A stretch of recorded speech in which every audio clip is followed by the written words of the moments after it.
When Toby Keith, the country music titan, passed away, his family expected to find familiar treasures in his garage, maybe old cowboy hats, tour posters, or a dusty guitar from his early days. Instead, they uncovered something so astonishing it stopped them in their tracks, hidden behind stacks of tools, oil cans, and the gritty scent of a well-used garage floor. This wasn't just a collection of stuff. It was a secret that peeled back the curtain on a side of Toby even his diehard fans never imagined. What was this mystery he'd kept tucked away all these years? Let's dive deep into the life of a man whose voice shaped country music, whose heart anchored a family, and whose legacy still echoes, to uncover the hidden piece of Toby Keith's story. On February 5th, 2024, the world of country music dimmed when Toby Keith passed at 62, leaving a void that felt like a punch to the gut. He died peacefully at his Oklahoma home, wrapped in the love of his wife Trisha and their 3 kids, after a fierce 2-year fight with stomach cancer. Diagnosed in fall 2021, Toby took on the disease like he took on life, with raw courage and no apologies. Rounds of chemotherapy, surgeries, and radiation tested him, but he never hid his struggle, sharing updates with fans in his honest, no-nonsense way. In 2023, he even climbed back on stage for a few shows, his voice still booming, his spirit unbroken, proving that music was his oxygen, even when his body was failing. Those who knew him best, friends, family, bandmates, called his grit legendary, the kind that turned a small-town Oklahoma kid into a global icon. Toby wasn't just a singer. He was a storyteller whose songs painted America's soul.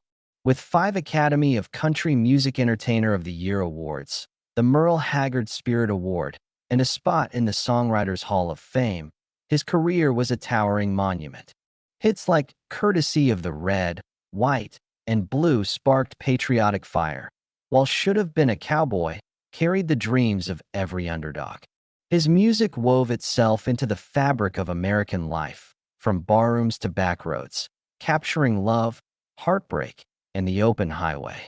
Losing him felt like losing a piece of the nation's heartbeat, a voice that spoke to farmers, soldiers, and dreamers alike. His family's grief was raw and piercing. His daughter Crystal, who followed him into music, called him her hero, her voice breaking with love and loss. His son Stellan saw him as a rock, a man whose strength guided him through life's storms. Fans worldwide poured their hearts out online, sharing grainy concert videos, favorite lyrics, and stories of meeting Toby at a show or a bar. Artists like Blake Shelton, Dolly Parton, and Carrie Underwood paid tribute, calling him a one-of-a-kind force, bold, authentic, and unafraid to stand his ground in an industry that often demands conformity. His death wasn't just the loss of a star. It was the end of a man who lived his truth, on stage and off, leaving behind lessons in courage and heart. But behind the spotlight, what was Toby's world like? What stories did his home hold? In the early 2000s, as his fame soared, Toby bought a 160-acre haven near Norman, Oklahoma, naming it Dream Walkin' Farms after one of his albums, a nod to his roots and his dreams. This wasn't a glitzy celebrity pad. It was a family refuge, built for connection, not show. The 9,000-square-foot house had wide-open living spaces where kids ran free, a theater for late-night movies, and a kitchen where Trisha's cooking filled the air with warmth. A 2,500-square-foot cabana nearby was the spot for summer barbecues, poolside laughs, and starry night chats. The property boasted a private fishing lake, where Toby cast lines at dawn, lost in thought, and a racquetball court that echoed with family games and competitive shouts. For Toby, Trisha, and their kids, Shelley, Crystal, and Stellan, Dream Walkin' Farms was a sanctuary, a place to shut out fame's noise and just be together. Neighbors would spot Toby mowing the lawn or tinkering by the lake, a megastar who still loved the simple life. The garage, though, was where the magic hid. It wasn't just a place to park trucks. It was a temple to Toby's passions, a museum of metal and memory. Stepping inside was like stepping into his soul, each corner holding a piece of his story. The collection was a lineup of American muscle cars, each one handpicked, not for flash, but for meaning. A 1969 Ford Mustang Mach 1 stood proud, its long hood and V8 growl a symbol of raw power, much like Toby's commanding stage presence. Its bold paint and racing stripes screamed ambition, a car that matched his fearless drive. Next was a 1972 Oldsmobile Cutlass, a blend of sleek luxury and gritty strength, its chrome glinting like the balance Toby struck between hard-hitting anthems and quiet family nights. The 1977 Pontiac Trans Am, with its black paint and gold Firebird emblem, was pure smoky and the bandit swagger, revealing Toby's love for pop culture and his playful showman side. But the heart of the collection was a 1963 Chevy Impala, his father's car, restored with care down to every bolt. Its wide grille and classic curves carried memories of dusty Oklahoma roads, family drives, and lessons from a dad who shaped Toby's values. Each car, Mustang, Cutlass, Trans Am, Impala, sang a different note of Toby's life. Ambition, balance, joy, legacy. Parked under soft garage lights, they were more than machines. They were time machines, holding stories of oil-field summers, late-night drives, and wrench-turning days with grease-stained hands. Toby didn't just collect cars, he lived through them, each engine's roar echoing his journey from dreamer to legend. But the garage held one more secret, something that hit harder than any horsepower. In a quiet corner, amid polishing rags and the faint smell of oil, his family found an unfinished letter, handwritten, addressed to Trisha and the kids. Its worn pages and scratched-out words bared Toby's heart in a way no interview or song ever had. He wrote of gratitude for early mornings at home, when the world was just his family, a pot of coffee, and the stillness before the day began. He apologized for the tours that pulled him away, for bedtime stories missed, for dinners where his chair sat empty. He urged his kids to choose love over fame, to hold tight to what matters most. This was Toby without the spotlight, a husband who leaned on Trisha's unwavering strength, a dad who wished he'd been there more, a man who knew time was fragile. The letter wasn't for fans or headlines. It was for the people who held his world together. It showed a Toby who wrestled with guilt, who loved fiercely but sometimes struggled to say it aloud. For his family, it was a lifeline, a way to hear his voice one last time, raw and real. Toby's story started on July 8, 1961, in Clinton, Oklahoma, where he was born, before growing up in Moore.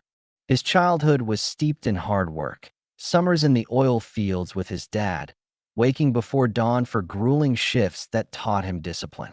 By night, he chased music, playing in smoky bars with his Easy Money Band, his guitar strumming stories of small-town life. When the oil industry crashed in the 80s, Toby tried semi-pro football with the Oklahoma City Drillers, learning teamwork and toughness. But music was his calling, and he poured himself into writing songs about real people, lovers, fighters, dreamers. In 1993, Should Have Been a Cowboy hit #1, a rocket that launched him to stardom.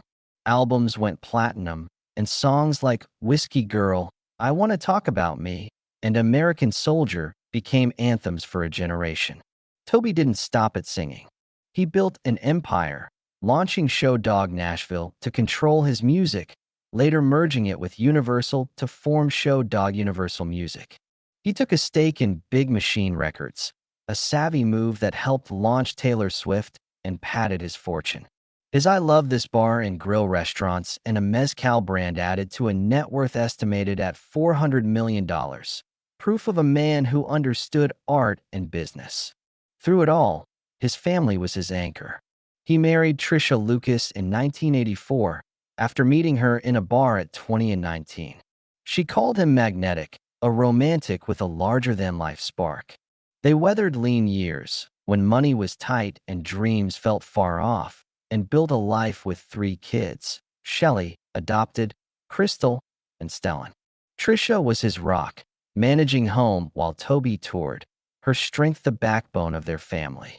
His last Instagram post, from a Las Vegas show, showed him raising his guitar to the crowd, grinning, writing, "That's a wrap, y'all." Even after decades, the stage was home, a place where the kid from Oklahoma bars still shined. Weeks earlier, he played at Dolby Live at Park MGM, pouring his heart into every note. His net worth told of success, but his will told of love. Signed in February 2022, after his diagnosis, it named Trisha and their kids as heirs, covering his music, businesses, and ventures like the restaurant chain and mezcal brand.